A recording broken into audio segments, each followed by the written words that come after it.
ஆடி அமாவாசைக்கு என்னோடய ஃபாதர் இன்லாக்கு சாமி கும்பிட்றதுக்காக நிறைய டிஷ்ஷஸ் செஞ்சுருந்தோம். இறந்தவங்களுக்கு சாமி கும்பிட்றதுக்கு சமைக்கும் போது எப்போவுமே பூண்டு வெங்காயம் போடாமல் தான் சமைக்கணும்னு சொன்னாங்க. அதனால் எதுலேயுமே பூண்டு வெங்காயம் ஆட் பண்ணாமல் தான் சமைச்சிருந்தோம்.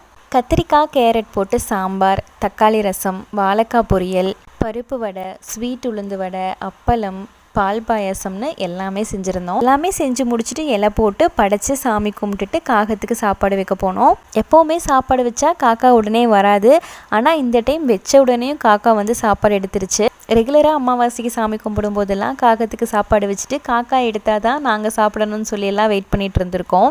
ஒவ்வொரு இடத்துல ஒவ்வொரு மாதிரியான ரிச்சுவல்ஸ் ஃபாலோ பண்ணுவாங்க. எங்கள் ஊர் சைடு நாங்கள் இப்படி தான் பண்ணுவோம். சண்டே நான்வெஜ் செய்யலை அப்படின்றதுனால மண்டே தான் செஞ்சுருந்தோம். நாட்டுக்கோழி குழம்பு, வறுவல், அப்புறம் என் ஹஸ்பண்டோட அண்ணா நல்லாம்பட்டி சிக்கனும் பண்ணியிருந்தாங்க.